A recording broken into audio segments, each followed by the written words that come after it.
Parenting has been a very big and a huge challenge in West Nile districts. And when we look at parenting in different sub-counties and villages of West Nile, has been a very huge challenge which has been affecting most of the families. Many times you find that children are being raised and taken care of by single parents. So some of them are neglected, and some of them you realize that parents do not give them the basic needs. They are not catered for. They are not being raised in the best way that is required.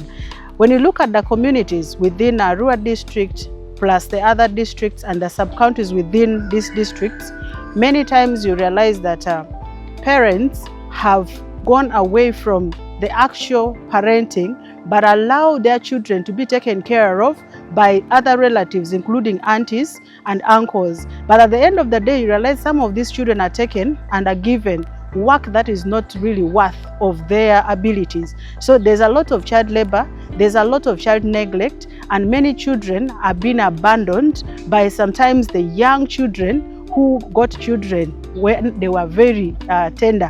So at the end of the day, you realize children are many on the streets, and even own parents can say that children have defeated them just due to the fact that there's a lot of polygamy within our community. So when polygamy comes into play in the families, it affects many of the children, where at the end of the day, responsibility becomes a burden to the parents, and the human rights issues come in, where the rights of the children are not actually valued, especially right to education, right to health, and right even to very many things that children need for their growth. So that has really affected the children, and many times you reach the community, you find very many children are in the markets and trading centers, and some of them even do not know where their future will end.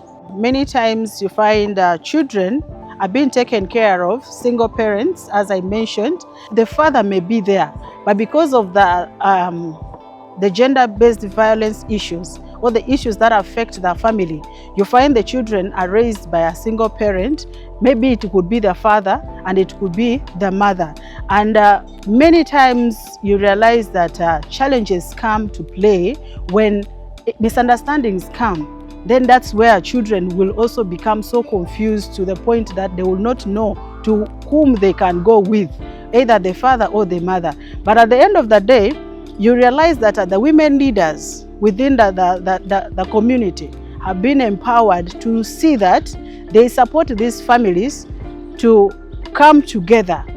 When you're a single parent, you'll have too many responsibilities, so you will not get time to get into the spaces where you could get more understanding of bridging the gap between family and leadership. So many times you find there's a lot of conflicting interests, where you would want to take care of your family and leadership. But a few of them who have gotten enlightened have gotten the opportunity and trained so that they can fill the gap, so that they can also be mentors to the other community members, to know that even if you're a single mother, you can still play the role of being a leader and a very influential leader within the community.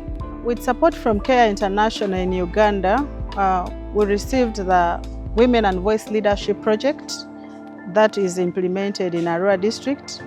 And why we felt like this dialogue was very necessary was the fact that in our engagements with the different community leaders and the women in particular who went through different trainings, the issues of poor parenting and gender-based violence and human rights were the things that came out very strongly. So we felt it was very necessary for us to come and discuss why the poor parenting and what are the issues that come alongside poor parenting, and trying to see ways of us bridging the gap between these issues, so that the communities are aware that even within the communities you have the structures that can support us to improve the way we take care of the children and family as well, and knowing that you have a right. From what we have observed, women had no voice at all. Even if they were in leadership, their voice was at a very low level. So by engaging them and bringing them for these trainings on leadership, on feminism, on human rights, we're able to see the confidence in these women that they are able to speak out and mentor other leaders within their community. And also it has bridged the gap that when we have issues as an organization, we are able to reach out to them and we collectively organize activities. Like right now, this community dialogue, we're able to organize together with them where their voice is being featured out and they're able to speak out without any hesitation with their community. We have worked closely with different women-led organizations, the women leaders, and most of them have really appreciated the partnership and the collaborations that we have had.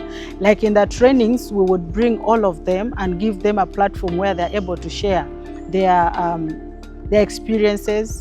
And some of the counselors are able to even apply and even bid for better positions in their leadership positions within the sub-county, the district, and most of the organizations or the women rights organizations that we have worked with are able to cascade the same information to do mentorship and enhancement in their respective organizations as well. So we see that as a very good collaboration point between the women's rights organizations and the women leaders within our community and our area of operation. For example, like right now, this dialogue that is ongoing has been collaboratively organized between the councillors and the women's rights organizations and MEMPROW as an organization. We have worked closely and collectively together to see that this dialogue comes to play. This dialogue is going to improve on how parents see the issues of parenting, human rights, and also knowing actually the referral pathways, and especially where there are gaps that children are being mishandled. They are able to refer, the parents are able to go to the local communities, leaders that can support them, and even they themselves as the councillors within here, so that they can continuously, like it's a sustainability plan that before any other person comes in to organize a dialogue such as this, they can be able to organize dialogues, they can be able to organize reconciliation sessions. I've gotten from this project that women within this community are actually endowed with a lot of knowledge and skill that can drive change within their communities. Only giving them a space and giving them a decision-making space will enable them to thrive. And the community can also learn from them because they right now are not thinking the same way they were before. There's a lot of improvement in their thinking. Mindset has been changed and their leadership abilities have been enhanced. So the community should know that they themselves can also work together with these women counselors and the different groups of people we have worked with to see that women are given a platform and they are able to voice out the issues. And even if they are making decisions for development of their district or the community they are in, these women can play a great role to see that they advocate for the growth and development of this community. To our donors, I appreciate you a lot, especially CARE International in Uganda. My call to action could be more collaborative spaces or systems. As an organization, we will appreciate linkages that would also support us to get more funds or resources to ensure that this project continues or runs for more than the years that is running now. Donor funders, there's a lot of still space and completed work within the communities that needs collaborations, that need resources. So we'll be appreciative to see that what we have done now will not even stop here. We'll be very willing to receive more of this support to enhance our work.